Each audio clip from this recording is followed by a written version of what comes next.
stand up.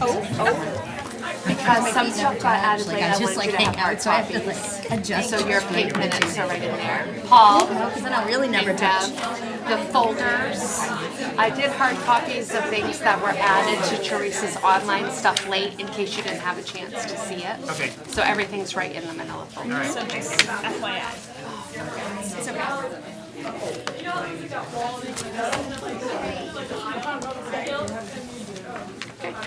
You all set? We're on.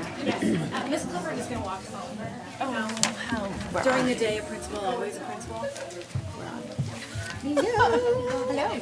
She's like, do you want me to walk him over? I'll take him over. I'll get my door training. All right. Good evening, everyone. Welcome to our November 14th school board meeting. Please join me in the Pledge of Allegiance.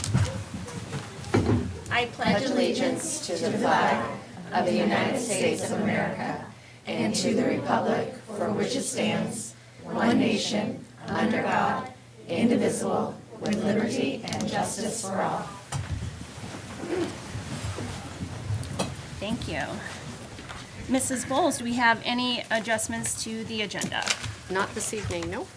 Okay. Item D, approval of the minutes. I make a motion to approve the minutes from the October 10th, 2003 meeting as presented. Second. Okay. Any discussion? All those in favor?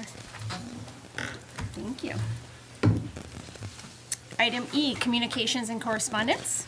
I have a pile of letters to pass around to you.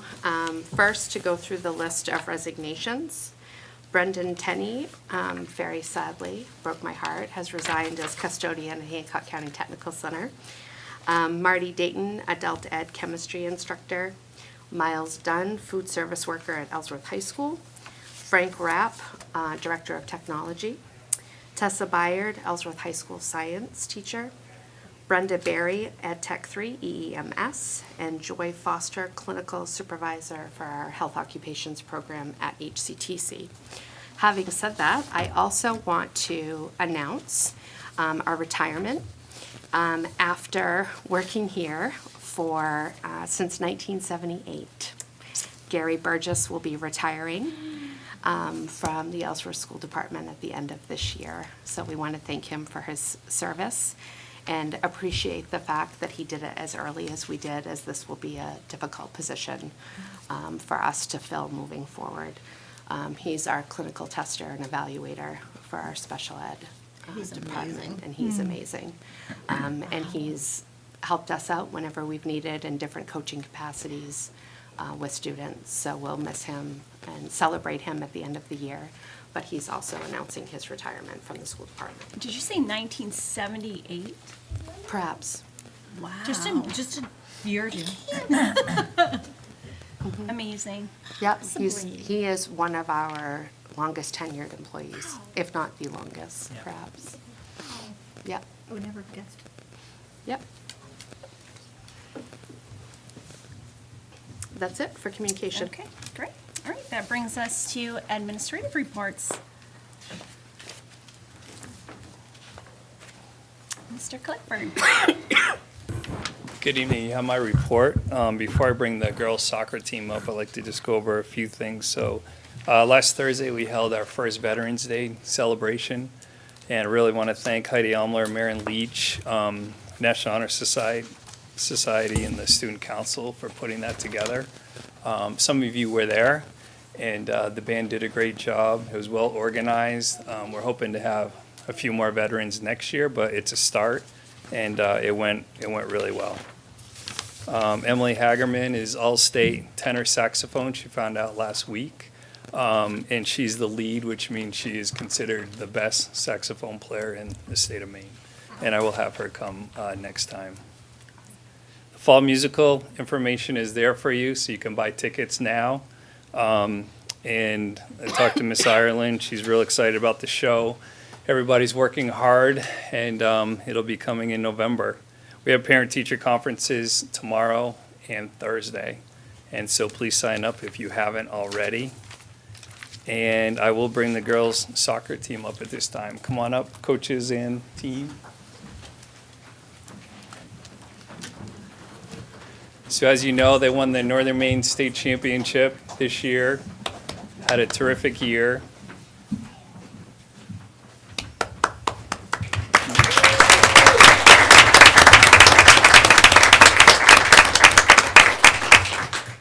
I didn't dare to try to get them to come in December because a lot of them play winter sports also, and it'd be impossible, so we probably have less. So it was a quick turnaround. But thanks to the coaches for getting them here. And ladies, if you want to come up and say your name and what position you play and what year you are, and then coach, if you want to say anything about them, come on up one at a time. I'm Kira, I'm a senior, and I play center defense.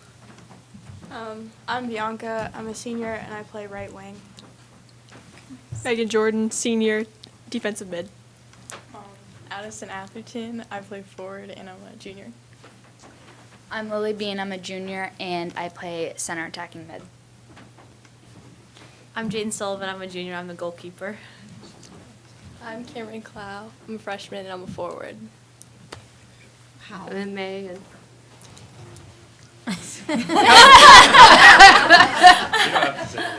You know, Sandy, how long can I have like a half an hour? So no, really, I'm really proud of what the girls were able to accomplish in really a short amount of time. I took over the program 3 years ago, and I was actually going through the wins and losses. We've only lost 3 times at home over the last 3 years. We didn't lose it all at home this year. And really, our goal was to get to the Northern State Final, beat Herman, which we were able to accomplish because they were a real thorn in our side for the last couple of years. So, but I'm really proud of what the amount of effort that they put into what they're doing, the staff that we have, Coach Amy, Coach May, Coach Jamie, and just everything that has come together. They've worked really hard for this, and I'm extremely proud of them.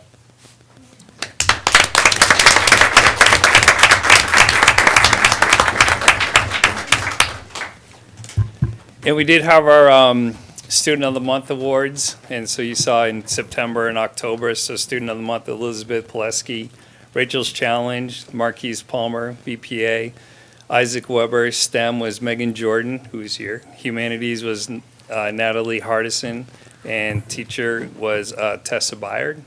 And for October, Student of the Month was Rowan Tate, whose mom is here.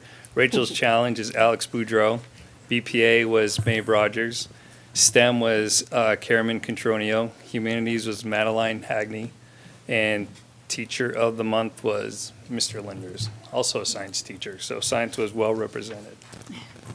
Any questions on anything? Oh, just very proud of these students. I'm sad and excited to see them move on. Sad for us, happy for them, for so many of our seniors. But it's so fun that so many of our seniors are going out on this high note. And how exciting that we have a freshman. all right, Mr. Terrell. See you.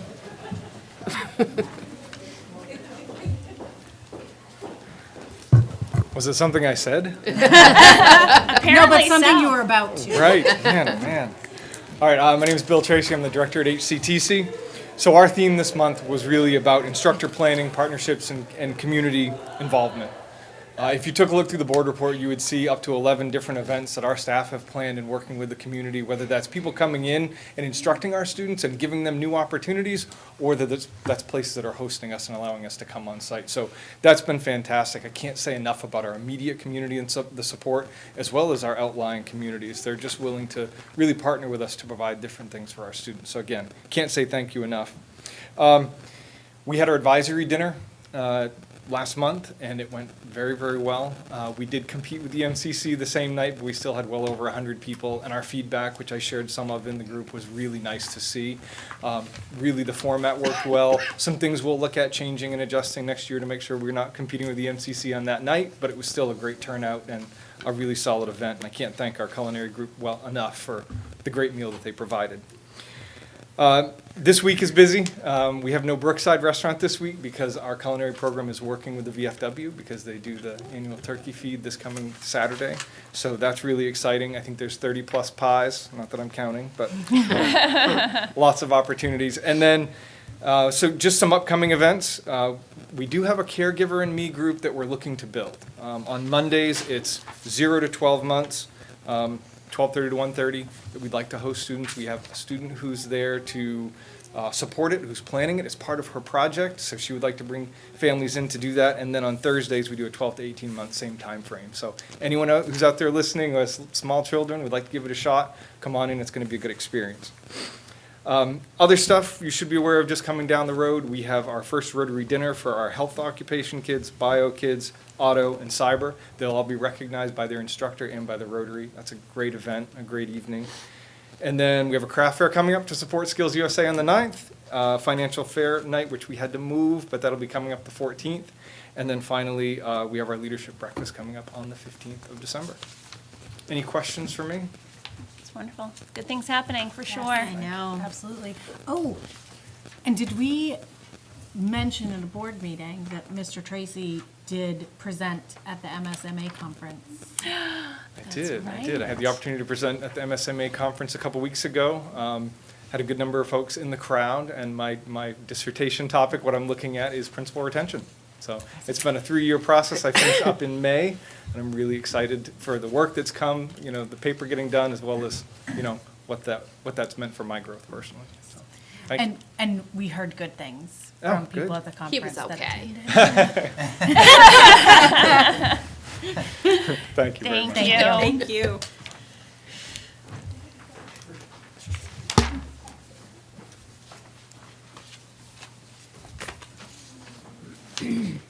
So, good news. I've been trained on how to unlock the doors. Oh, there you go. And I have a little key, so currently the doors are unlocked. Oh, So I have to give it back on the way out, You but I can know give how it to get a me. key now. You can give it to me, and I can sneak it out. You So can't now 'cause you just doors told are unlocked. I have my ways. All right. So I'm Thank April you. Clifford. I'm the principal at the Ellsworth Elementary Middle School. You have my board report. I just wanted to highlight a couple of things. As we talked about with the changing schedule, one of the things that we really wanted to do was to change the culture of the school, try to instill some pride. We talked about doing that through a leadership course. So I am teaching throughout the course of the year. I'll see every 5th grade student, but I did finish up the first quarter. I had 2 classes every Friday. And that's a picture of the first group that I had taught that had finished first. So we talk about leadership, what leadership looks like, how different types of leadership, and we also talk about what it means to be a Falcon. We talk about the Falcon Pride cards and work in our PBIS pieces, and kind of the culminating project of that class is that students kind of create skits or kind of share what the Falcon Pride looks like in school and defining it. So I included a couple little snippets. I'm going to do a movie as the year goes on. I'll create like a little big movie and maybe show at the end of the year. But I had 48 students between the 2 classes. So it's been a great experience. It's been fun to get to know kids in a different way, versus greeting them or at recess or lunch, but as talking about leadership and what that looks like. So I'm pretty excited to finish that up. And the second thing is that EMS hosted its first K-8 event, which was the Halloween parade. I had our younger students leave me notes. It was in editorials for the 3rd grade class that they did last spring about wanting to be able to participate in that.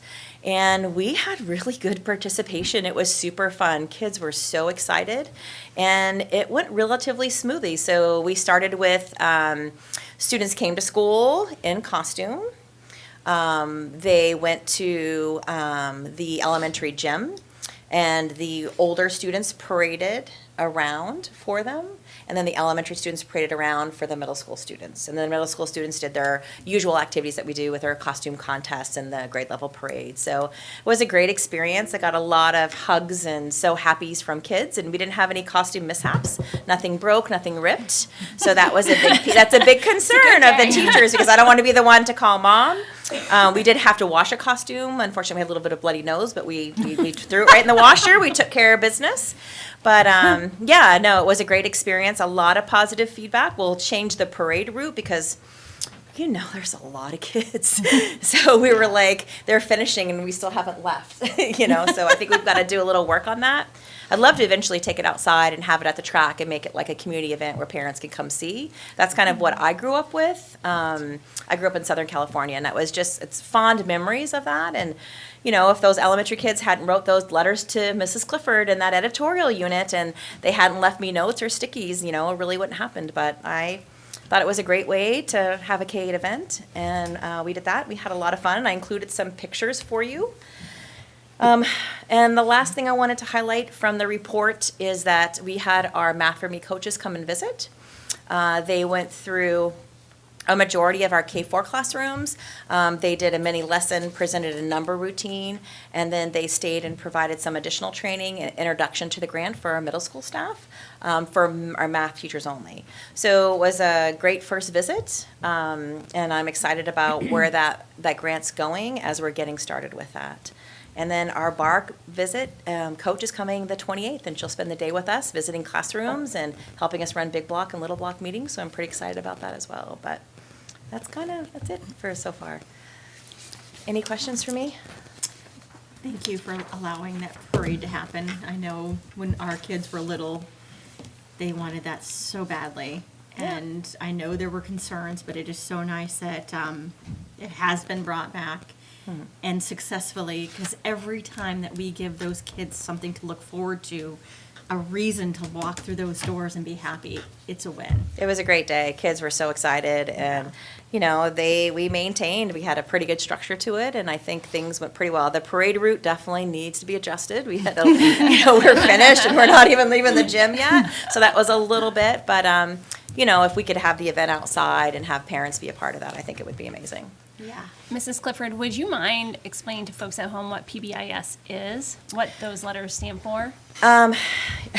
It's our positive behavior intervention and supports. And so what it does is we talk to kids about what the expected behaviors are. So in the beginning of the year, we talk to kids, what does it look like to be kind? So I'll use the Falcon Pride. So what does it look like to be kind? How is kindness defined? What does that look like in the classroom? So that's kind of what we focus on the class. But as school opens, we spend a lot of time going over, how do you walk in the hallway? What are the kind of the rules of the hallway? How do you act in class? How do you act in the cafeteria? So we kind of really teach students what those expectations are, and as we catch students doing those, we reward them with 6 simple word tickets if you're in K4, or Falcon Pride cards as you're older.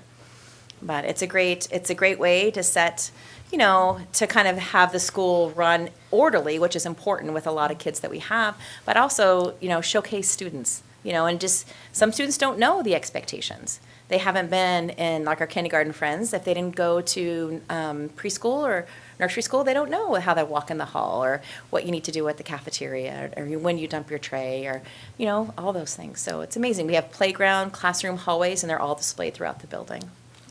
Thank you. Thank I you. love it. It's wonderful. Thank you. Thank you.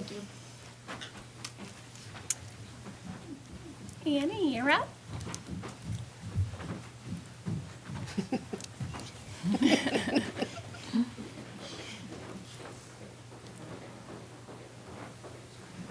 Hi, everybody. Hi, Annie. It's weird not seeing you every single month, but it's nice to be here. I'm Annie Sargent. I'm the Director of Adult Ed. You have my report. I would say the biggest project that I'm quite excited about is working with Washington County Community College to work with the whole district, especially EEMS, to upskill ed techs. And I'm hoping that this will come to pass, because the Washington County Community College has a setup with 14 classes that are offered from February to December of this coming year.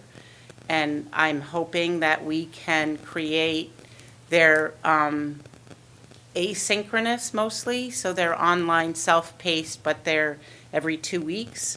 And so we're hoping that at adult education we can have a cohort of people that can meet at least once a week as a group to stay on track and get the support that they need. In addition, provide support one-on-one with people before they start the class, because some people may not be ready for that level of work, but they might be a year from now. So I'm really excited about that because, as I think most of you know, collaborating with the school district to strengthen our whole district is a big priority of mine. In addition, we had some challenges that I don't want to go into, but with our CNA program, and so we're very excited that we're going to be starting that at the end of January, and we do have some slots open for that.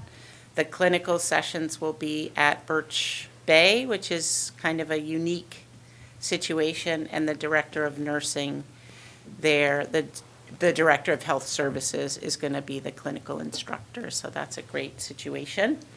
And our early childhood micro-credential, we have admissions is open for that for the spring.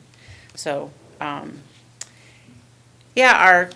just looked as I walked out the door. I have 139 courses lined up already for the winter and spring. So I'm deep in the in the weeds of all the little details, getting that catalog together right now.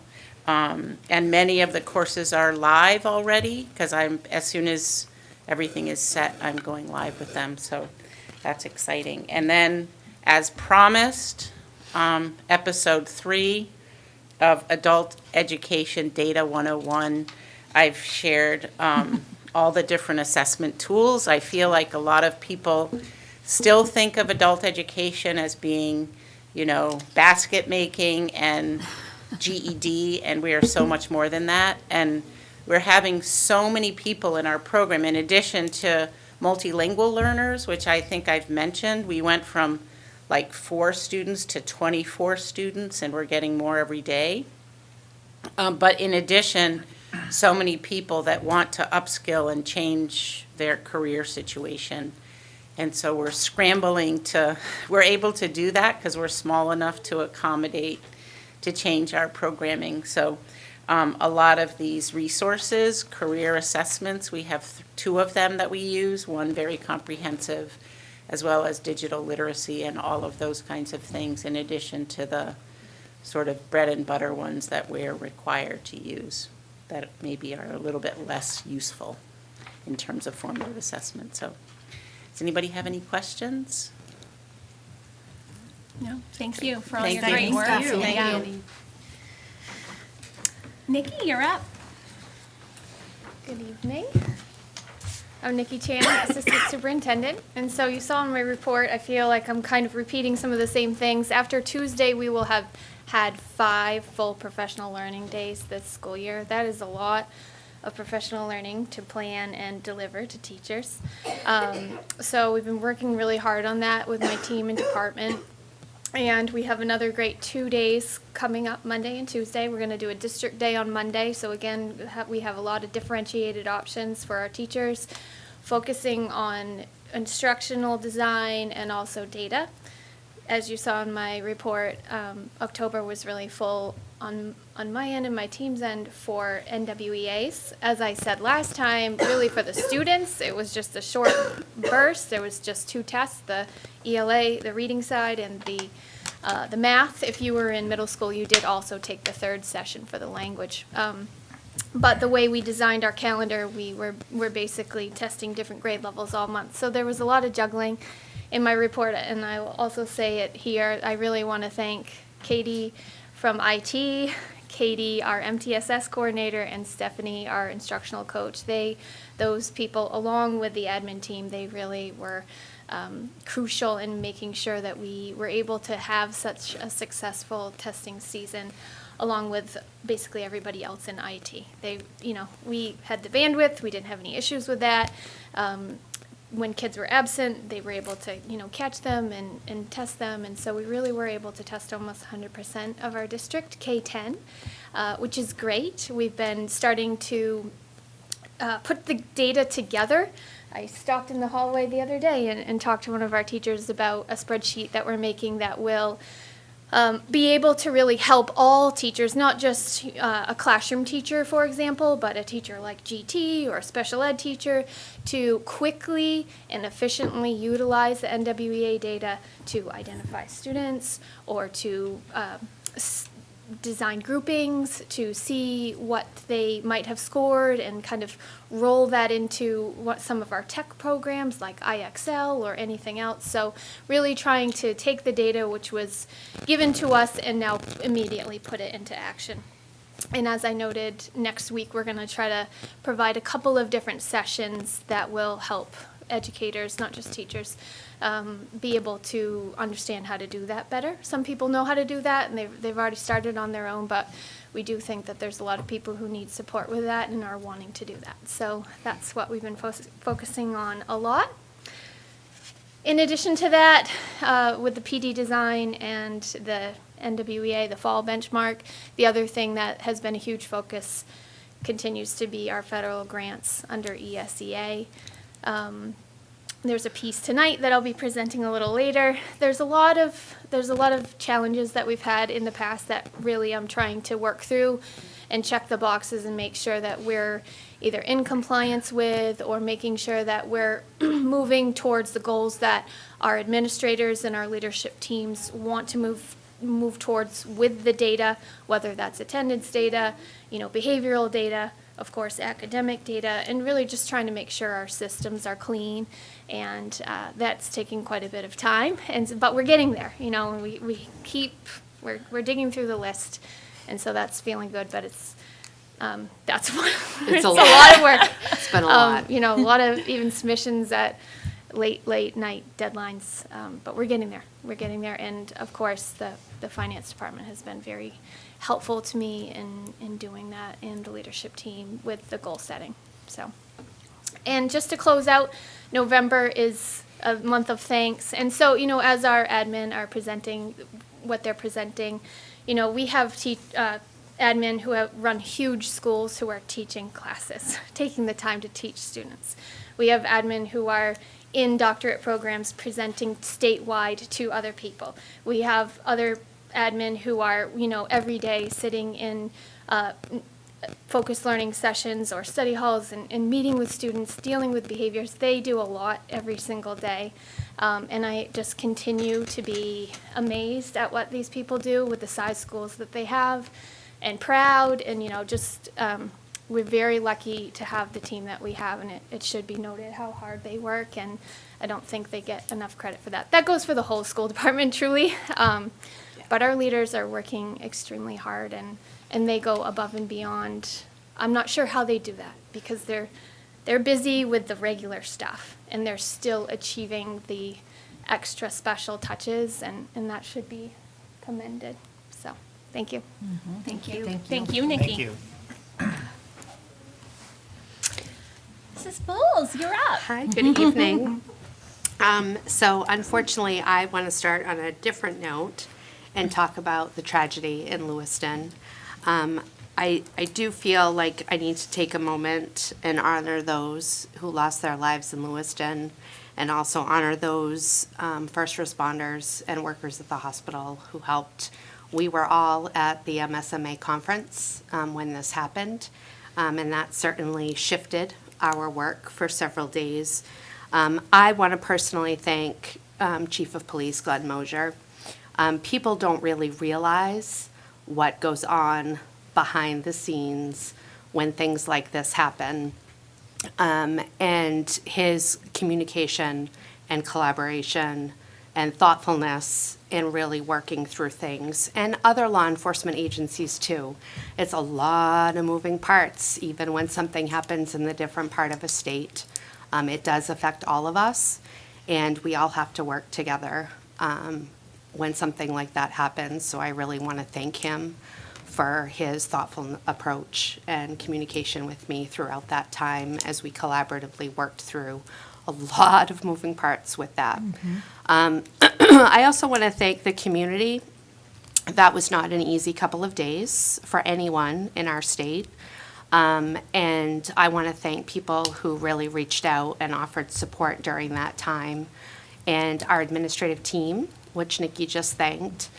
had to coordinate, deal with changing information at a variety of time. And our staff had to work really, really hard those couple of days to keep kids normal, calm, when they themselves were stressed and emotional.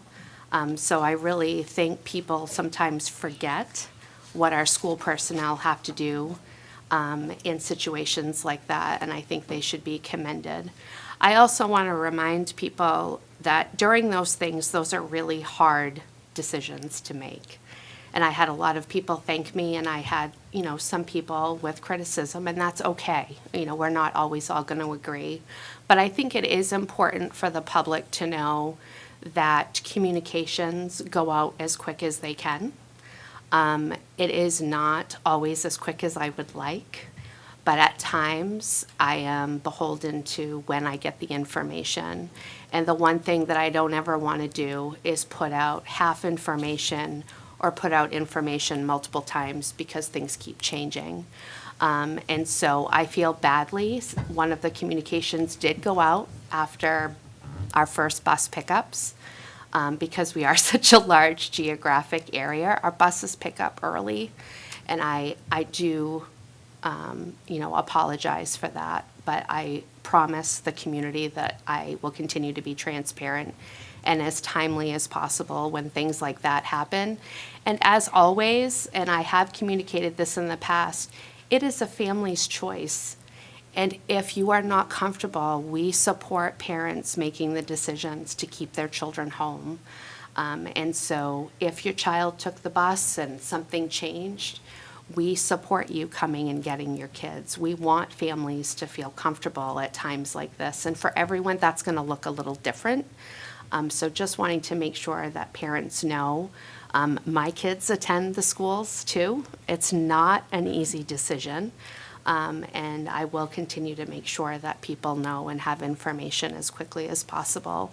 But parents and community members were extremely gracious, even when asking questions or providing criticism. They were extremely kind and supportive and gracious in those. So I thank the community for that, as we haven't had to deal with that in Maine before, and those weren't easy times for anyone. So I just wanted to say that. Amy, I don't mean to interrupt you, Oh, but okay. I do just want to say that we got to, as a board, we got to see you kind of in action moving through those things because we were at the conference.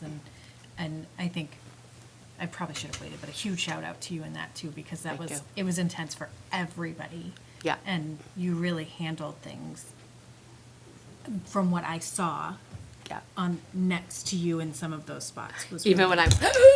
Yes, exactly, exactly. Yeah, no, I appreciate that, thank you.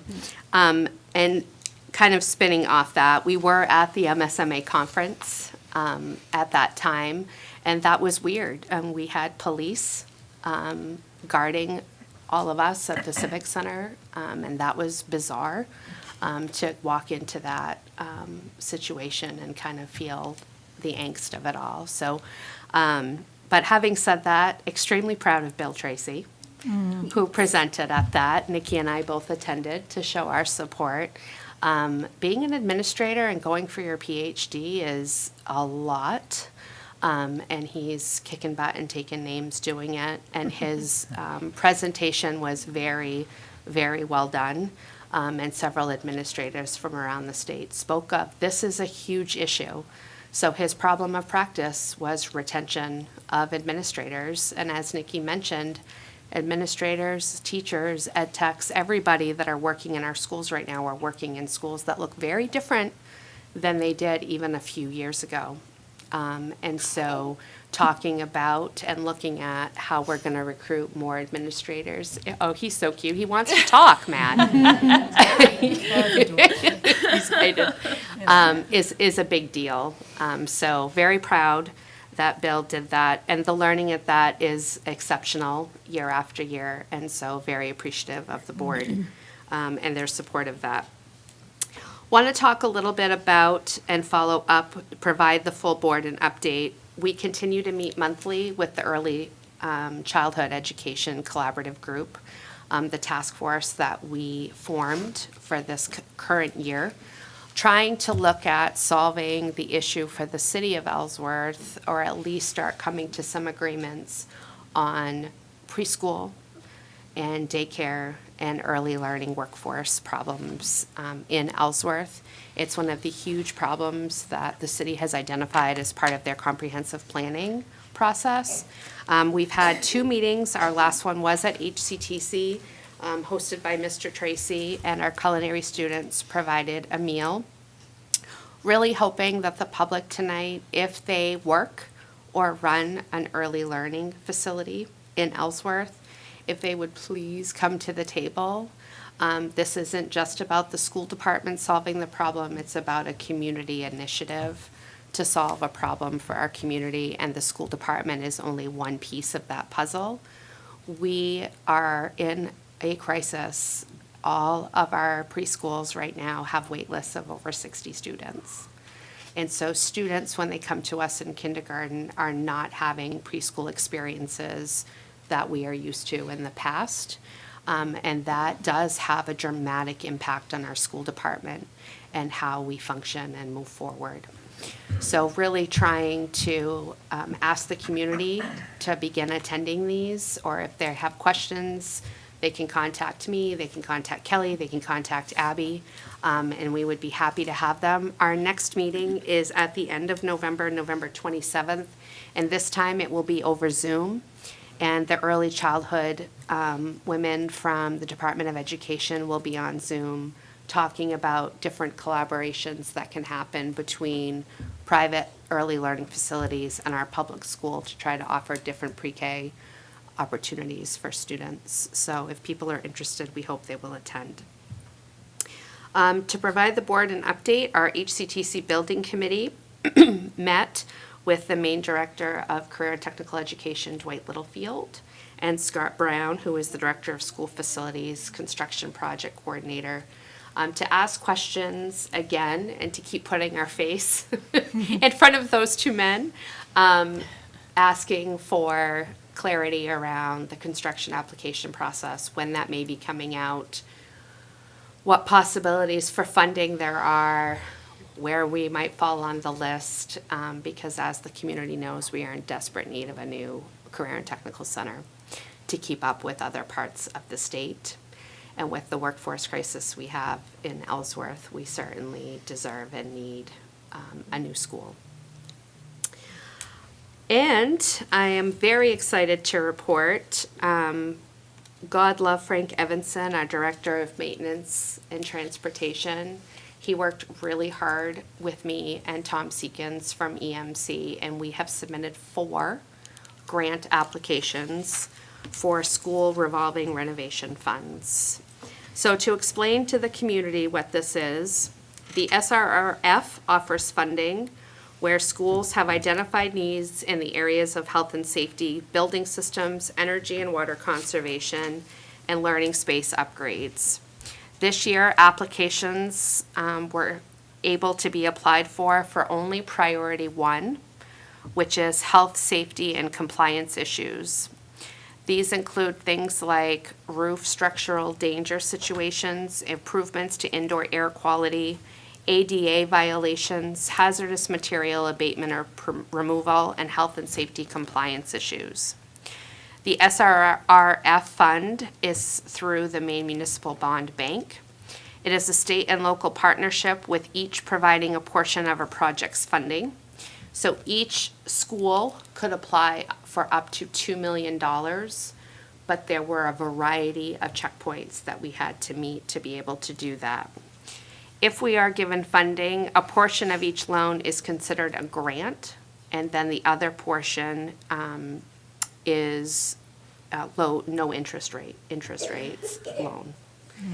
And what happens is the forgiveness rate will range from 30 to 70%, depending on what the final number is the state has to put into this. So we will figure that out when we are ranked and when we decide if we're going to do that or not. So we will not find out till probably late January, early February, whether or not we received this grant funding.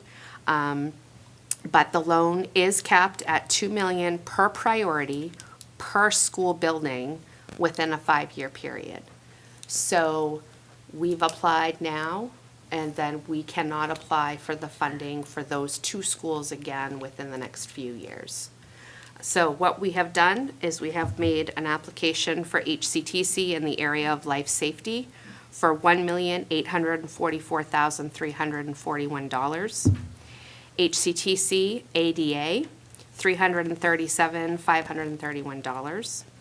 Ellsworth High School HVAC, $1,004,535, and EHS life safety, and that grant was for $164,795. So we will find out whether or not we got this money in time for budget, which is really important, because if partial pieces of our proposal get approved, then we can make a plan moving forward with facilities to determine what things go in our budget. But this would be substantial if we were able to make this happen. It would provide a sprinkler system for HCTC, a replacement elevator, and it would also do a new fire alarm system and fire suppression system at HCTC. At Ellsworth High School, it would look at the remainder of the windows. It would look at fire egress at different exit points, and it would also look at possible HVAC systems at Ellsworth High School. So fingers crossed. It was a ton of work, and it was a ton of work really fast. Frank had to do a lot of behind-the-scenes work in collaboration with Tom from EMC and myself, and we were scrambling to get it in by the deadline, but we were able to get all 4 in, so I'm really proud of that. Just a reminder for upcoming things, no school for students next week, professional development days for staff Monday and Tuesday. We do have our next strategic planning committee meeting on Monday afternoon, and budget conversations have begun.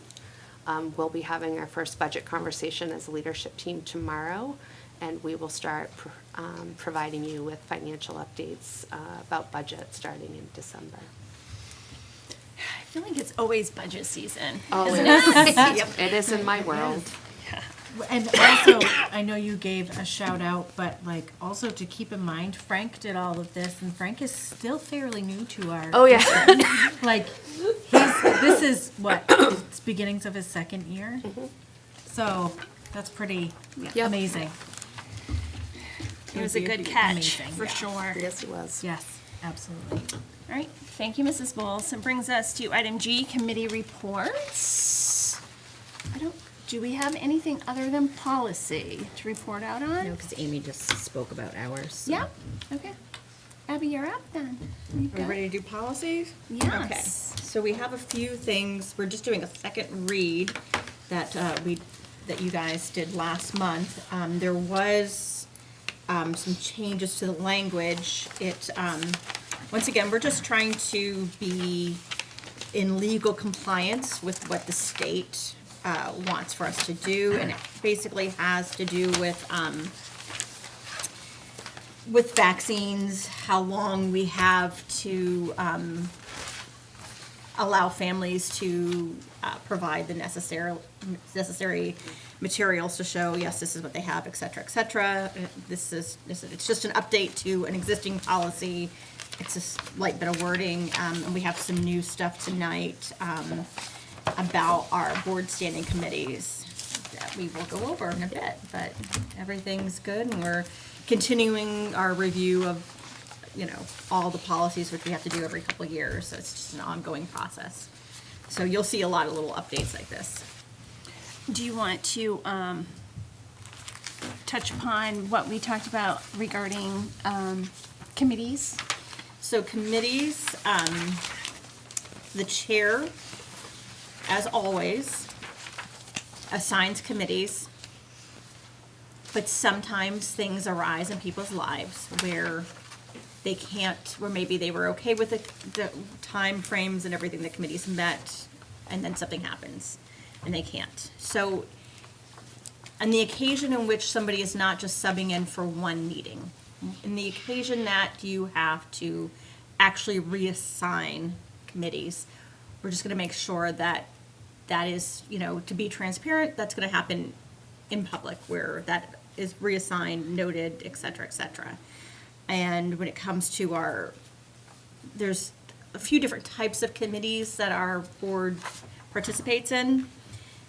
And we're going to make sure that that is, in the occasion of reassignments, sometimes it's gonna cause a trickle effect, just to make sure that those reassignments are done equitably across the board, so make sure we have equal representation within the district. I think, good questions. Thank you. Yeah. No, and I just wanted to also mention, and I don't even know if this falls under policy, but we did have a conversation about board meetings and whether administrators need to spend their time coming to every board meeting and reporting out. Is that a good use of their time? Because they're stretched so thin as it is.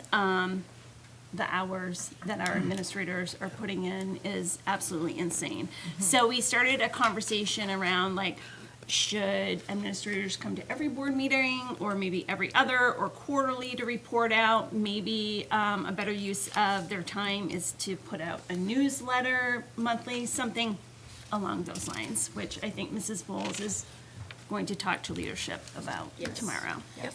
Which the board gets a really lovely report from our administrators every month, and it is just full of really great information, and it would be so nice just for the public to have that, so you can see some of the things that are going on in the school, because so much of it is so interesting, and it's really rewarding to read. And we think with some changes that are happening with IT, that maybe we can centralize where everybody goes to find this information, make it very easy to find on the on an internet with social media, so you can find not only these wonderful board reports, but other notices and things like that. And if you guys could have access to these lovely board reports, to give these very fine, very hardworking administrators the time then to not have to come here and sit and be part of this every month, it would, in my opinion, I think it would be really good. But that's just my opinion. Thank you, Abby. Any other committees meet this month? I think this has been a sparse month since we've had the conference, and we've all been pretty busy. So, all right, thank you, Abby. That brings us to item H, public participation. Is there anyone in the public? Has anything to share? That little guy wanted to talk. I know, right? All right, seeing none, that brings us to new business. Number one. All right. High Five Awards. Okay, so I am very excited. So last spring, we talked about doing awards from the school board to staff. And so leadership team worked really hard to establish what we call the Ellsworth High Five Award. That was established by the school board to recognize outstanding people who serve the Ellsworth School District in an exceptional manner by exemplifying outstanding dedication, professionalism, and work qualities. Many of our employees work hard every day and routinely meet and exceed expectations. This award is designed for the school board to recognize those employees who truly stand out amongst their peers in the district. In order to receive a High Five Award, the individual has to be nominated by a student, a parent, an administrator, a colleague, or a community member from the public. Those nominations, they then have to go and select which of the criteria they are nominating them for. And those are motivation, excellence on the job, dedication, initiative, creativity and imagination, impact, integrity, and respect. Our first rounds of nominations had over 20 nominations, and we are honoring 5 this evening. So I'm going to have School Board Chair Kelly McKinney come up front. When I call your name, you will come up and get your high five award. First, if Sarah White could please come forward.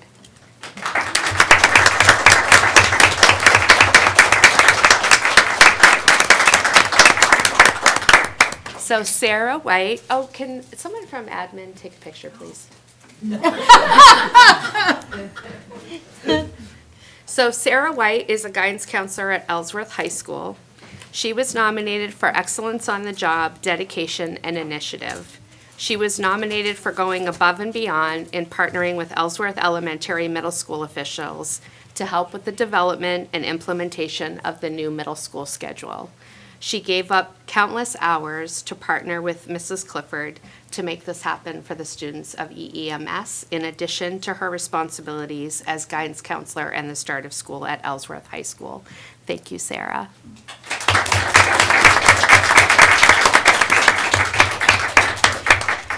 Next, I'd like to bring forward Michelle Osborne, who is the school nurse for Hancock County Technical Center and Ellsworth High School.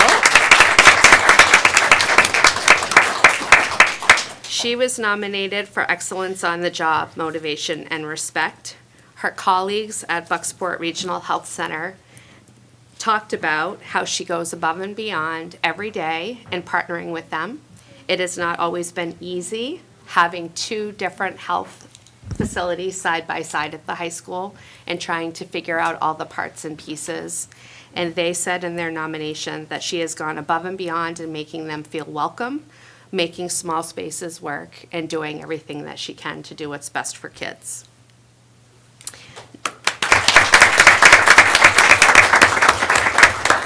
Next is Elizabeth Sudame.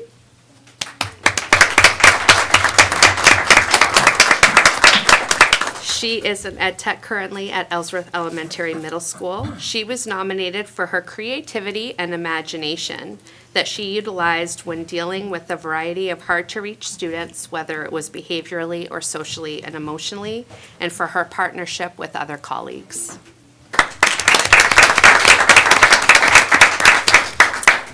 Jamie Calandro, Ellsworth High School music teacher.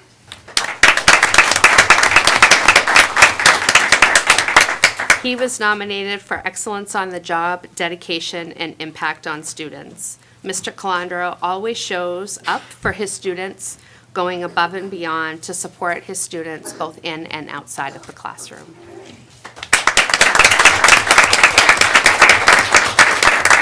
And our last award winner had multiple nominations. Mike Cummings.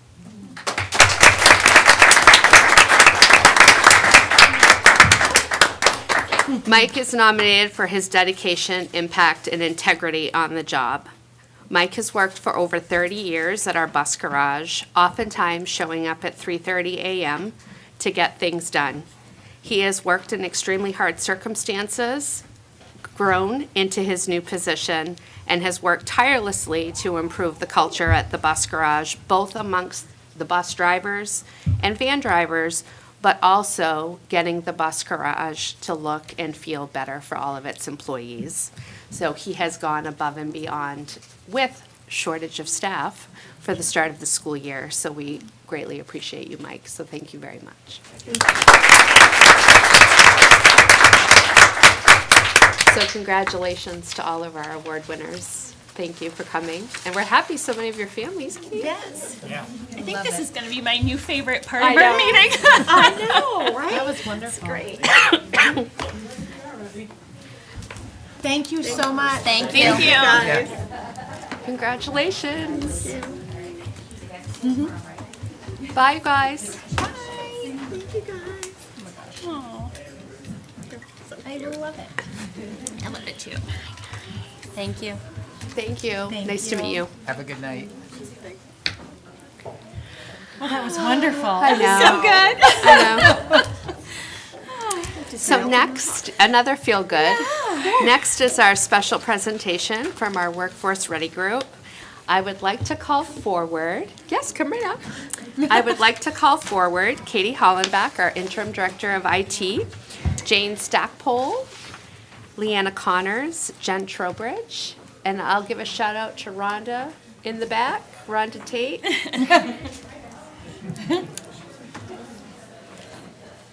Is it Maine Math and Science Alliance, Rhonda? Yes. I said it right.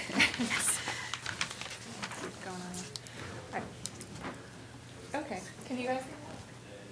That's better, thank you. Okay. All right, so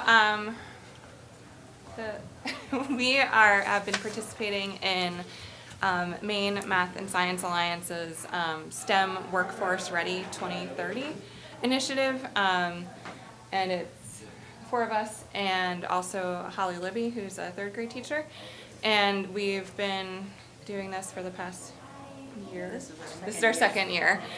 So what this is a program that's trying to expand access to computer science to all Maine students by integrating computer science and computational thinking practices into our K-8 curriculum. So the focus is on our elementary and middle schools. And this Workforce Ready is a research practice partnership, which I had never heard of before last year.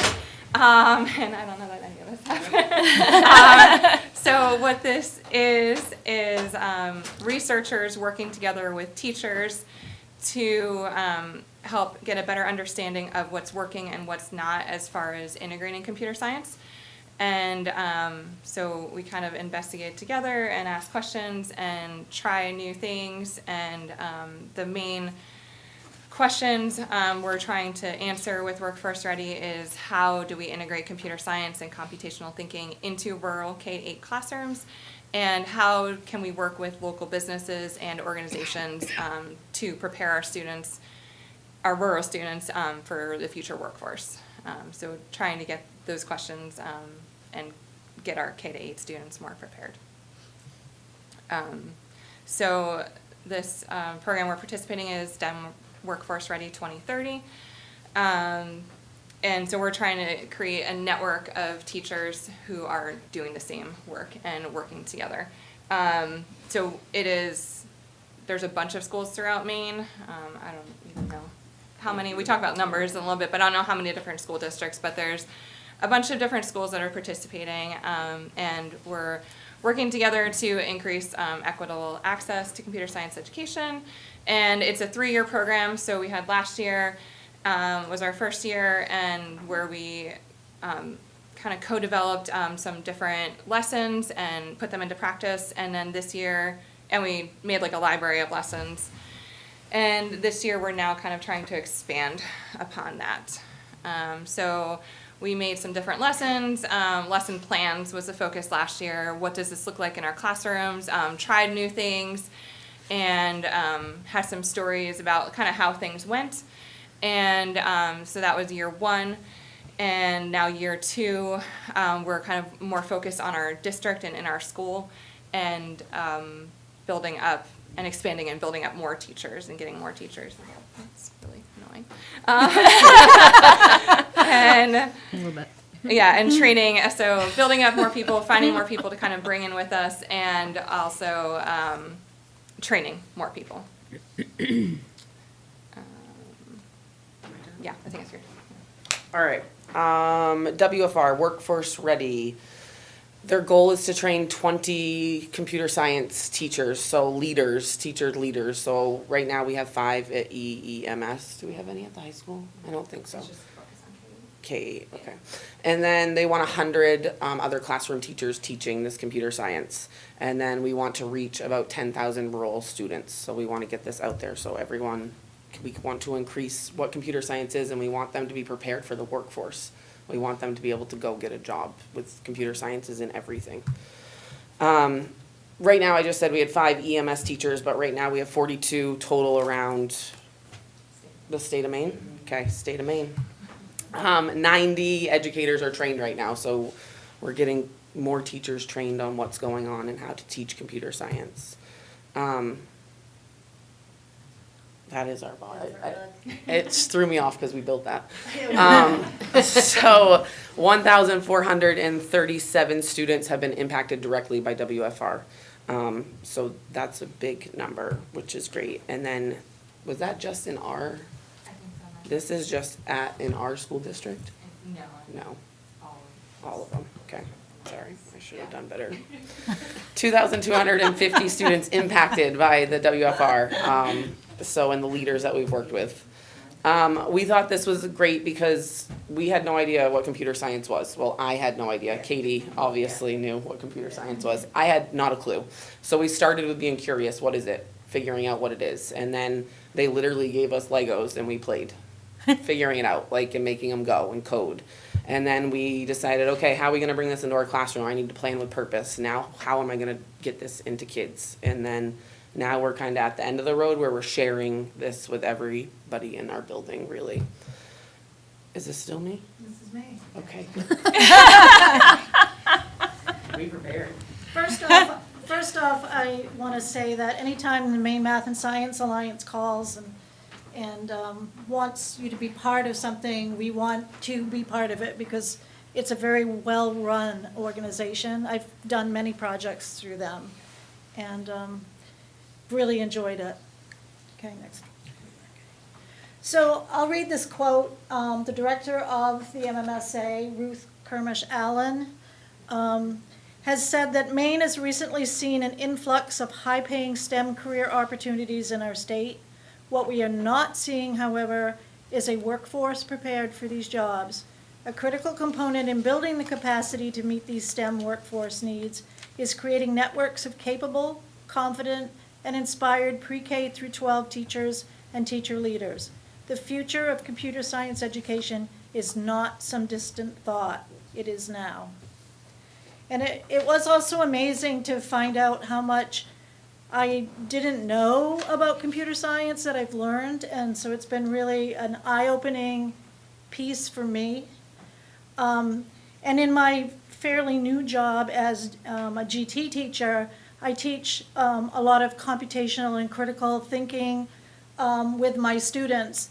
And one of these first things that I discovered was this little robot, and it's called an Edison robot.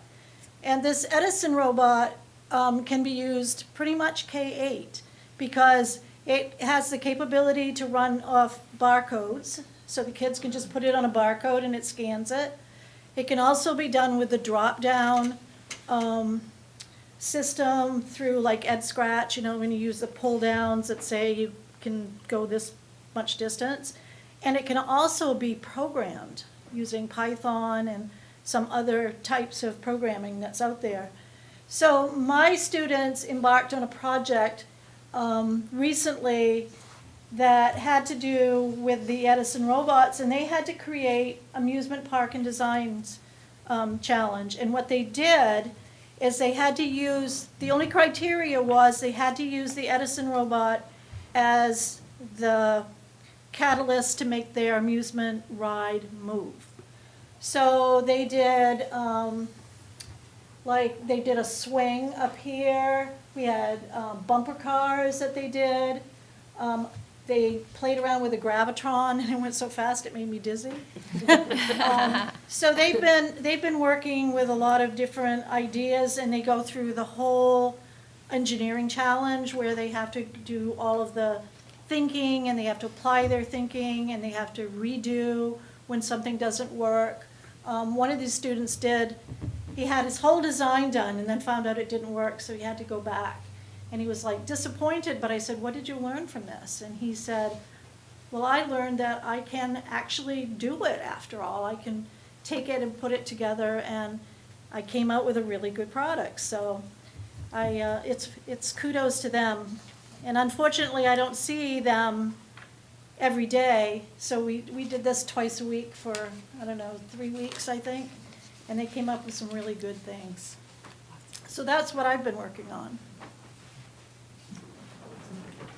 I like Legos. So we got these Lego kits. Did the Perloffs donate them, or did we get them through the band? So the state gave us some Lego kits. And so what I've been doing is coding. You create little robots to move, and kind of like the Edisons, but it's more of actual computer coding that the kids have to do. So right now we're working on balloons over Broadway. So you see these balloons here. We know the Macy's Day Parade. So we did a lot of history on the Macy's Day Parade, which kids don't watch that anymore. It's crazy. So we did some history on that, and then they had to work in pairs to code their vehicle and then attach the balloon and design the balloon together. Problem solving. These kids need to learn to problem solve, and this is, oh, it's just spinning in circles. How come it's not working? I don't know. I'm not Mrs. Hollenbeck. You gotta figure it out. So that's been really fun because she was my go-to last year, and I'm more confident now going through this process that I can do it on my own. So that's been really fun. This is kind of, if it's gonna play, we're doing a parade on Thursday for 3rd grade, and we're gonna parade our balloons down the hallway. And That's awesome. all of 4th grade is doing this project. So that's kind of just watching how the students coded. Katie. My school was never this fun. Birds. Birds. Birds. I was smart, I only got one slide. This was actually our first foray into computer science last year as 4th grade. Our project was, we were learning about animal adaptations and environment. So what we did was we had the students think about a bird that just, you're starting with a bird, now you have to think about what environment does it live in, what is it going to need for adaptations. So they had to do a little write-up about that, so we incorporated writing into that as well. They had to go in and do the design last year. Katie had provided a little template with a duck, and they just had to add things to it this year. Again, as teachers, we're more confident with Tinkercad programming, so they just go right into that and do their creations. These are actually Mrs. Brown's ducks. You know, and they came up with some interesting things. This one's actually got its name. She said this one can swim and maybe has talons. I don't know if it's feet. But the kids really had a good time with the project because they were doing the designing and having to figure out, because you're pulling different pieces and shapes and you have to get them put together so that it will actually print, because if there's a space, they're gonna go off into thin air. So they had to do a lot of problem solving, again, creativity, and again, that writing piece that we brought into it to make it a cross-curriculum project. I think that's you guys. Oh, and I'll talk about this one. It'll be nice. I'll do two.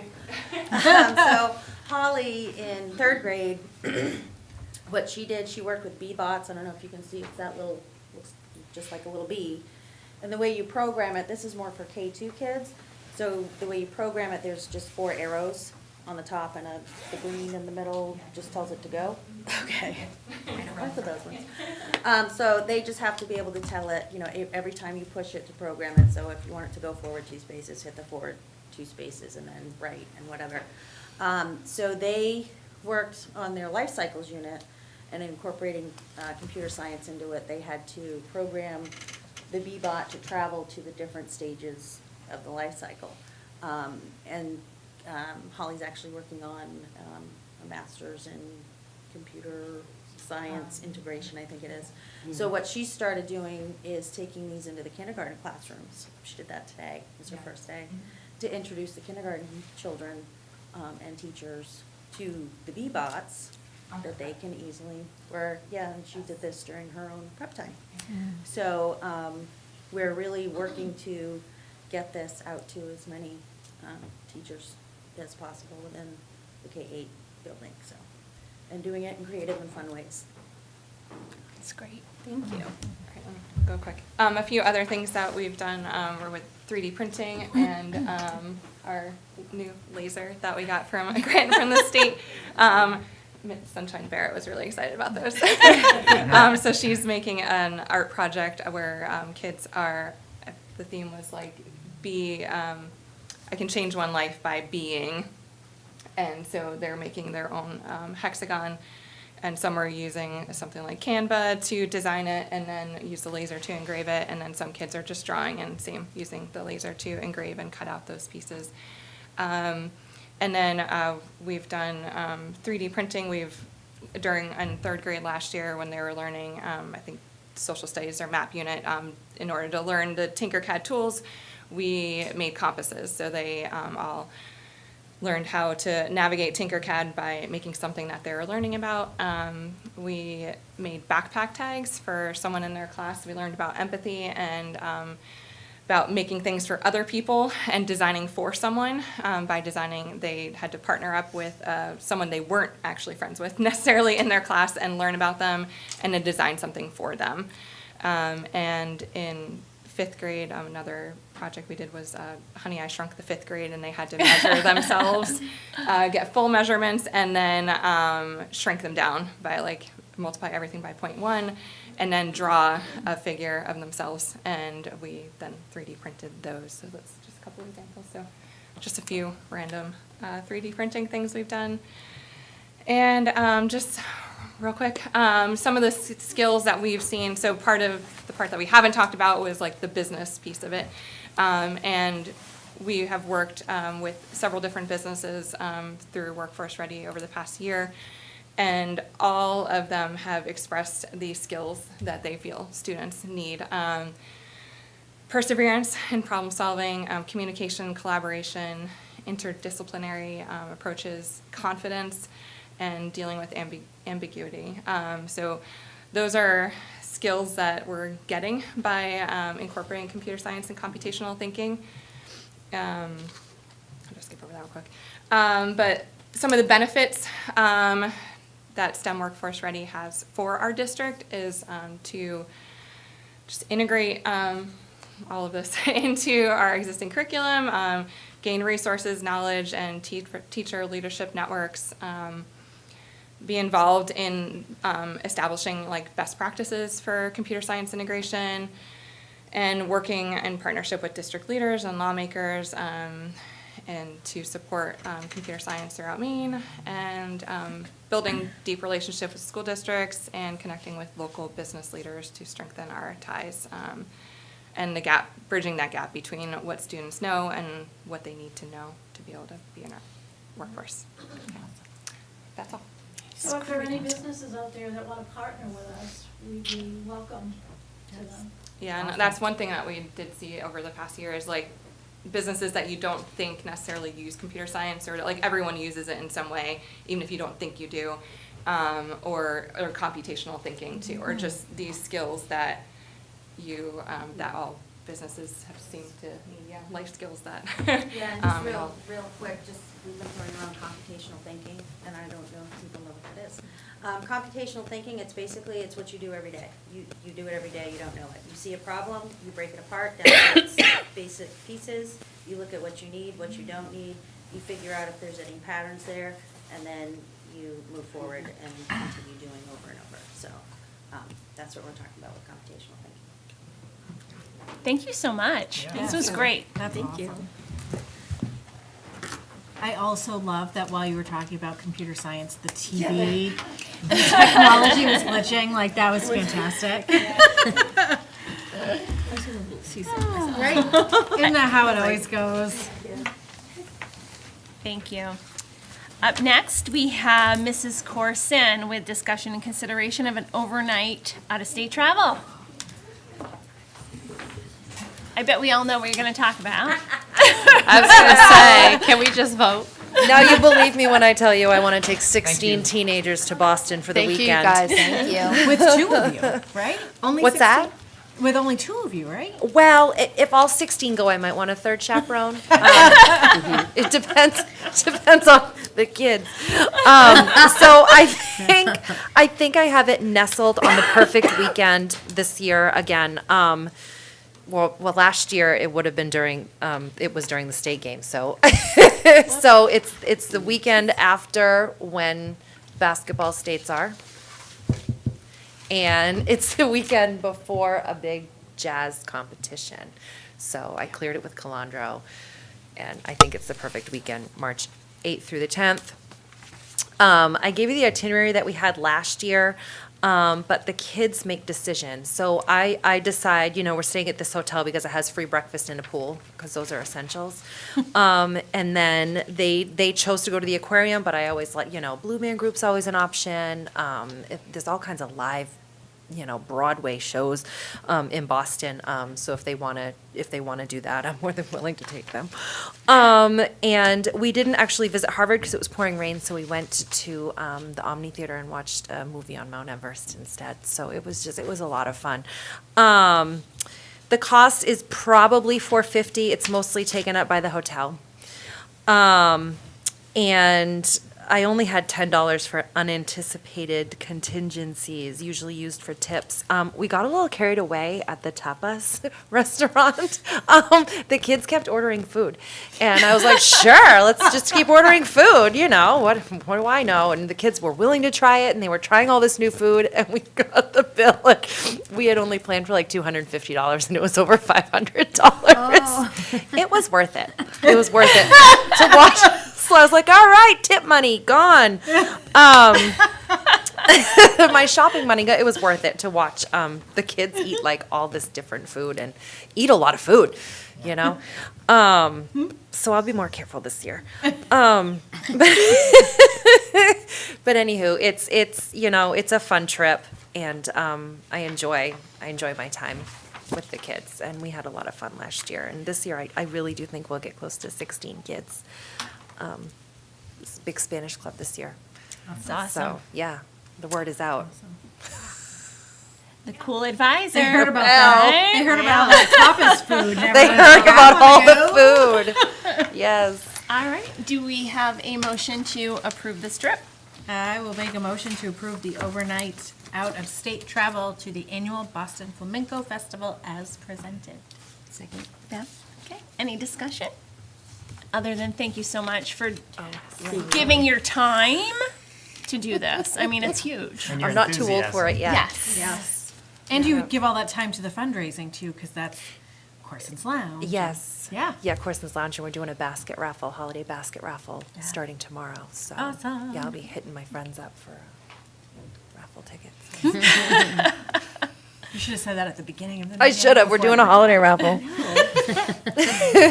you bring any all raffle those- tickets? What's today? that? Did you bring any raffle tickets? I to didn't. sell I today? didn't. No. Bad planning. I know. Really bad planning. I'm sorry. I'm hungry. All right. All those in too. favor? Thank you, Mrs. Thank you, guys. Corson. Thank you so much. Okay. Number 4, discussion and consideration of SOP for travel and reimbursement. So I'm back. This has stemmed from part of our monitoring status from the state, from ESEA. There's a lot of parts and pieces that we have in place or should have in place, especially with consideration of our federal funding. One of our titles, and we've talked a little bit about this with you guys this summer, we have several titles that we collect. They're basically pots of money that we collect from the federal government under grants. One of them is called Title II, and that's really revolving all around professional learning for our staff and our administrators, etc. So each year we get a pot of money under Title II, and we, plan for it to buy books for professional learning, supplies for professional learning, pay, people to present. Part of that also is going to conferences, and travel is a part of that. So one of the things that we needed to have in place was a standard operating procedure for our travel, and we did not have that prior. We had in-house procedures, but nothing formal. So we've typed up this document that is the SOP. It's very standard. The district I worked for before had something very similar. I think everyone has something that's pretty stock. It basically talks about if you're going to travel in district, here's how much we pay, if we pay, and then if we go out of district, you need to make sure you have prior approval for that. There's, rules and regulations regarding just if it's a meeting or actual professional development, things like that. Oftentimes, in travel SOPs, we write things like, we'd like you to carpool. If there's 5 people going from Ellsworth to Portland, let's try to use a school van, or let's try to use only 1 or 2 cars rather than paying each person, the mileage rate. So that is written tightly in there, and we have that to present to you. What needs to be voted on today as part of our work for ESEA in the monitoring status is the actual rates. The reimbursement rates are to be set by the board. already in our district and in any district, we have a professional learning form. When somebody needs to go somewhere, they fill out what that is for that conference, and then on it they indicate whether they need one breakfast or lunch, dinner, etc.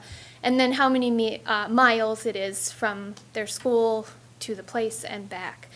Those rates we have written on our professional learning form, and so those are the rates that I'm here to present to you right now. Those were designated by the district office in conjunction with the federal rate.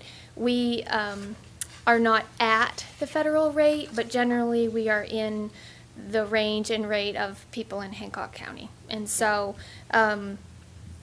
I can give you our prior rates prior to a couple years ago, and then basically everybody around our county and state. As the federal rates went up, everybody renegotiated to kind of give new rates. So, for example, breakfast used to be a $5 reimbursement. Can't even barely You get a coffee coffee. for that. Get a small coffee. Right?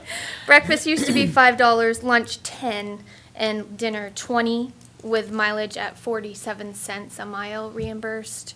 When we redid this, I believe it was last year, it was moved up to $15 for breakfast, which is appropriate, $18 for lunch, and $30 for dinner, with a 57 cent per mile reimbursement. Just to let you know, the federal rate is $17 for breakfast, so ours is $15. That's just a hair underneath. Lunch is $18. I just said we are at $18. Dinner is $34, and we're at $30. And the mileage for federal rate is $65. As I noted, we are $57. I'm not sure of anybody who kind of is able to reach that federal threshold, and it will continue to rise, and we'll continue to rise ours as well. But we think we're nestled pretty well where we need to be. So certainly you all can make a motion to change that, but we feel pretty confident with it. So just kind of looking for approval, official approval, to have those numbers in our travel SOP moving forward for the district. And like Nikki said, we adopted these new figures last spring in our budget. So these are the amounts that are in our current budget that we are utilizing currently. But because of monitoring status, we need them formally approved. So I was reading through that earlier, and I made a note about luggage, $25 for a bag if you're that doesn't happen. No. It's 40 is the minimum that you pay for a check bag. Okay. Unless you're, I mean, they'd have to be traveling first class, which they've paid for that ticket themselves then. Yep. So we can. We can change. I didn't know we did that And here. we're not paying anyone well enough for that, thanks. So, sorry. We can certainly make that adjustment as well. Anyway, thank you for putting the work into this, Nikki. You're welcome. Yep. Do I have a motion? Make a motion. I recommend a motion to approve the SOP for travel and reimbursement rates as presented. I second it. Abby? Go ahead. Gotcha. Any discussion? All those in favor? Thank you. Thank you guys very much. Thank you. Thank you. Number 5, first read of policy. Mrs. Bowles. Okay, so in your folder, and what we did was I put the changes in blue so that you could see. So the first policy is policy BDE, board standing committees. The last time this was reviewed was in 2017, so this was good for us to review. So you will see in the blue what we have added and or changed is under letter C. Like Abby said, we added language to say the board chair will announce appointments at the next regularly scheduled meeting. So when things happen and people need to be reorganized or reassigned, that will be announced. Added letter E. Appointments to standing committees and or advisory committees should be done in as equitable a manner as possible. Under letter G, I added the superintendent and or assistant superintendent. As we grow that assistant superintendent position, we wanted the flexibility. So those were the changes for first read for policy BDE. And then under BDE-RF, struck the last sentence of A that said standing committees shall meet monthly, and instead inserted letter B, each standing committee will meet a minimum of twice per year. Additional meetings may be scheduled as needed. And what we talked about is that this doesn't tie us to meeting every month and just meeting to meet. It's not a good use of my time. It's not a good use of your time. So really felt like as a committee, meet once after reorganization, set the work schedule and items that you want to try to achieve throughout the course of the year. Because some committees don't need to meet every month. A committee like finance is going to need to meet more than that during budget season, or when big ticket things are coming up, like the school revolving renovation fund, facilities may need to meet more often. So this sets a minimum threshold, but doesn't hold us to meeting monthly in case there's not agenda items. Added letter D to follow up with letter C. Each committee will establish their intended work for the year. Committee talked about wanting to make sure that committees identified the type of work they wanted to accomplish that year, so that when the committees report out, the full board is aware of what's going on. And it also will help with my evaluation, they felt like. Under letter F, added again, and/or assistant superintendent. So those are our recommended changes for first read for policy BDE and BDE-RF. And of course, over the next month, if you have changes or things you want done, you can let Kelly or Abby know, or myself.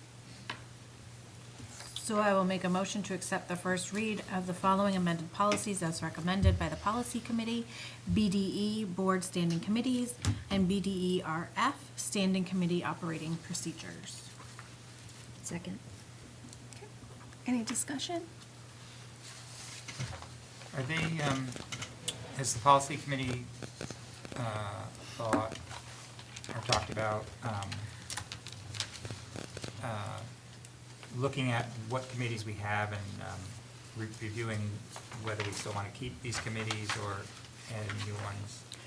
Yeah, we had a really good discussion about it. And the compromise I think we came to was a good one. We decided to keep the committees as is for now because there's so much work to do. And we really want to continue to rebuild trust between the board and the superintendent's office. And in addition, trust with the community for transparency purposes. So we've decided to keep the committees as is for now, with there is language in the policy that the board moving forward could decide to change that. But for right now, keeping the 5 as listed in the policy, and the compromise was meeting less often and not feeling like you have to press to meet and create an agenda just to create an agenda. So that was the compromise that we came to, which I thought was good discussion. Right. But it's good to hear from you guys, what committees, committees are formed to concentrate our work on the areas we feel like. So it'd be really good to hear from you guys. What areas do you want to focus on? Where, how much do you want that to meet? I mean, we're open to hear anything from you, but I would like to know what areas do you want to, hone in on? And so maybe what we can do is, because this is just first read, one of the things we could do is I could email some of the things that we talked about. I mean, I could send you the minutes. And then if people have comments when we meet next month, because policy will continue to meet monthly just because there's so much work to do. We could send, if you could send any of your suggestions or comments about that, then we could discuss it before the second read next month. So that would be great. The way the law reads, any changes to our standing committees have to be done by voting of the board. So we can't change anything until we're all in agreement. But it just, kind of jog your memory, like what changes or what would you like to see? It's a good discussion to have because our committees should grow with our district. They should, go with whatever new things are on the horizon.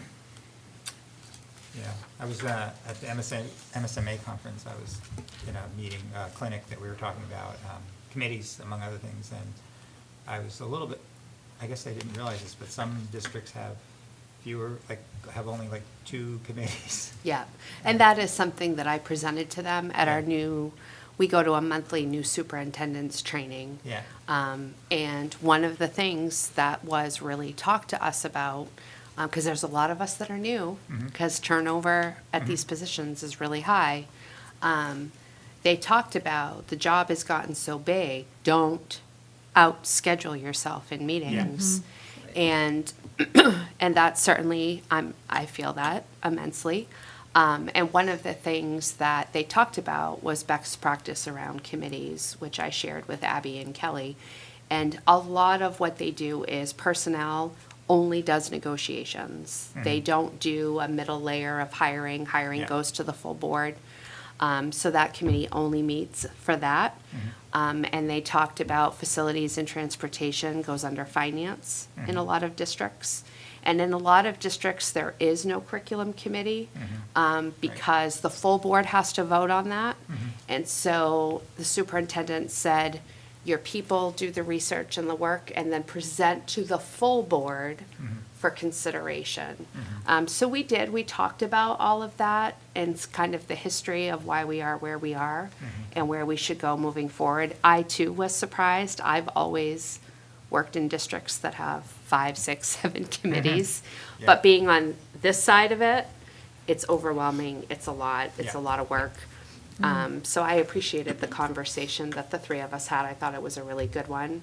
But certainly, I think before policy meets again, the 3 of you, if you have input or ideas, I can send you the minutes so that you can then think about it and then talk to Abby and Kelly about what you think. Absolutely.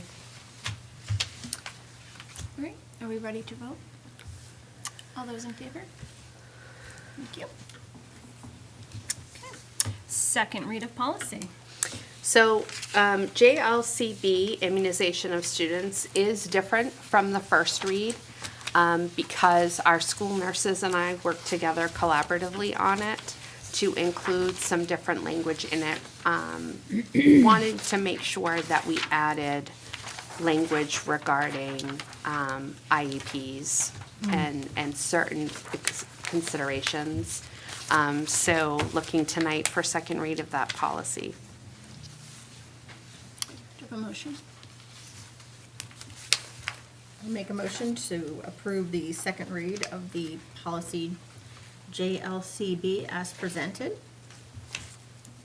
I second that. Okay. Any discussion?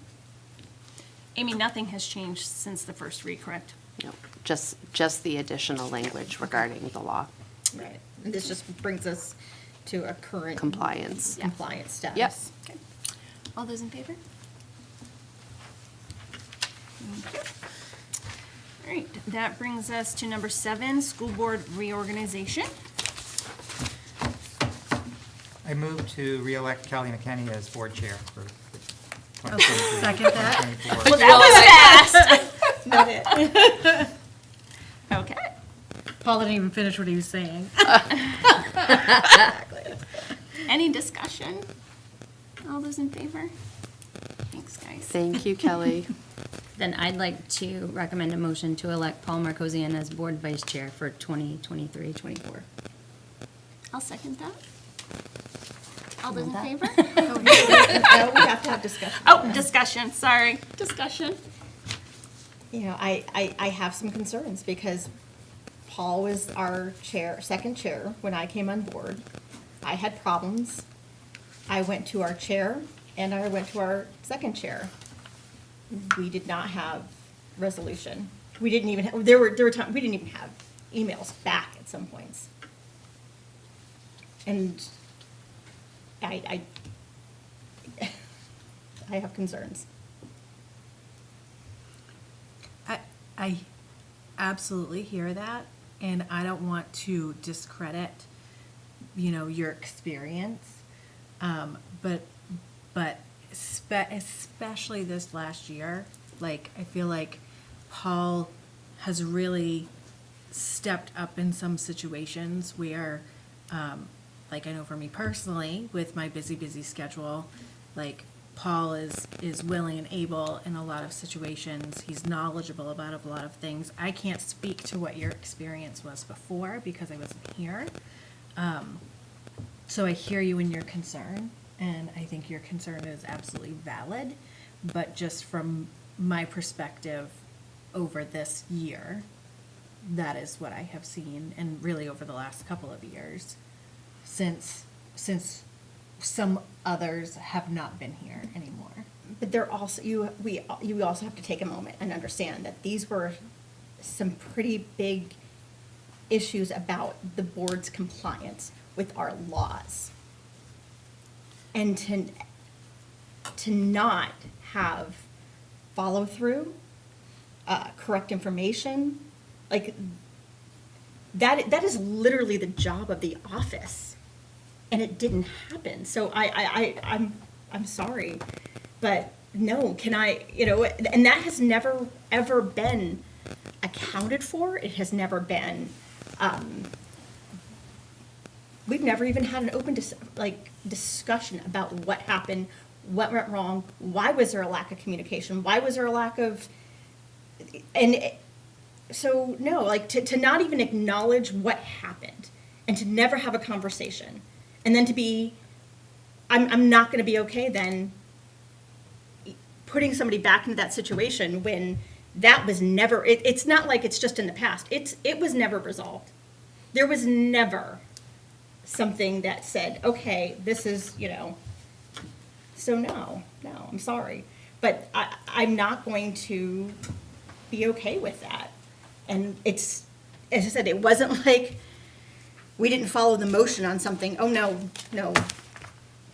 And I'm sorry, but there is a trickle-down effect that we are still working through issues that happened then, and we are still working through those issues as a district because they went unresolved. Because I, as one voice, you don't have the power to make the change. And you don't have the power to bring it any further when no one else is willing to participate in solving the problem or even acknowledging the problem. And the cleanup job is huge. So Abby, I think that everyone deserves the grace to learn and grow. What I have seen from Paul over the past few years is nothing but a desire to help, do his best to serve on this board. I think anything that has happened in the past, maybe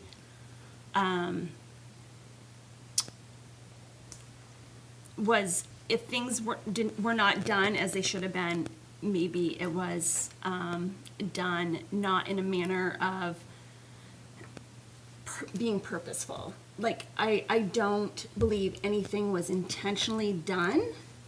But you can't hold that office and say, I didn't know, and I didn't do something because I didn't know.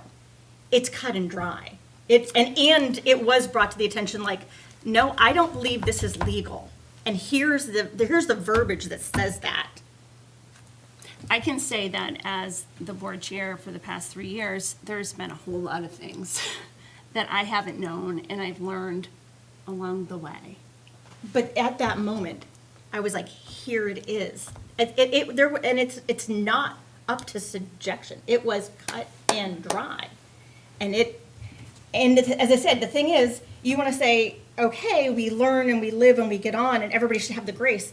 I could go there with you if we had ever had an honest conversation about it.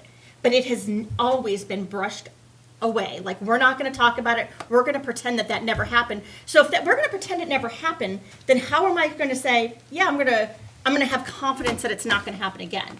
Because I'll be frank, there has still been times when I was like, hold up, this, once again, the parameters of committee meetings. That committee is overstepping and shouldn't be doing that. And if you look at the way it's worded, I believe this is, and once again, it's like, we can't always do something because it's the easiest thing, if that is not what it's supposed to be. And I'm sorry. I'm not confident that the patterns have changed, because what I am saying, there were questions when we were going through things and we'd have to go into executive session to talk about them. But there were things that I was like, this is not supposed to be happening this way. This is not how it, and it was happening. And this is, I respect your opinion 100%. That's why we have a board of 5, and everyone's opinion matters. well, it matters what happens if we are put in a position, because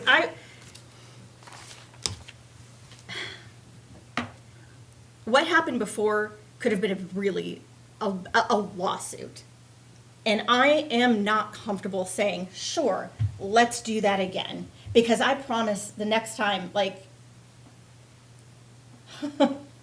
we shouldn't, if we were to go into this knowingly, like before, we didn't know. No, now we know. We know. Okay, all right, thank you. I'm gonna end discussion. All those in favor? Can I ask, I'm sorry, I know you just ended discussion, but I'm wondering. No, we're done with discussion. Okay. But you didn't ask anybody else if they were done talking before you ended discussion. Abby, we can't keep going on all night long. But you have a legal responsibility to let everybody up here talk who wants to talk. Ask the lawyers. Beth, is there anything you need to say? I'm just wondering, for me personally, like, I feel like I would feel more comfortable voting on this with all the information, because I don't feel as though Paul has ever had the opportunity, if he so desires the opportunity, to give what, and I don't even know if that really makes a difference, but I just feel like, for me, making a decision, having all of the information is very important. I think that this conversation doesn't need to happen in a public forum. Okay. That's. Well, actually, if you have questions, it does. We don't. Well, she just said she has a question, and she doesn't Do you have have all a the information. specific question you'd like to ask Mr. McCluskey? question, no. Okay. You just said you wanted the information, and if she wants the information, yes, like, then if you're saying you want to know what it is, then I guess that's what, I'm asking you, is that what you're asking? So I guess if I had a specific question, it would be, does Paul have anything to say? That would be my specific question, if I had a specific question.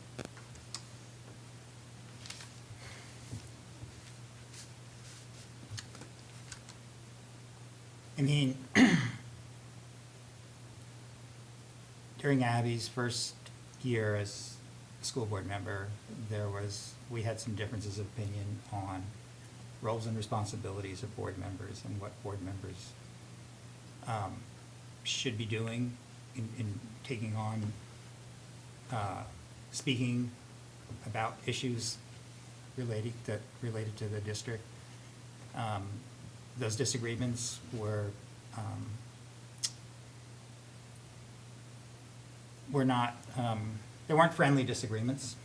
And I think there was also, I'm not sure I understand everything that, I understand very little about what Abby's saying that we did illegally or anything. I know that she had an issue with the board chair and vice chair meeting with the superintendent and making decisions that should have been made by the whole board. I didn't agree with her assessment of that, but I don't really have anything else to say. I mean, I wish that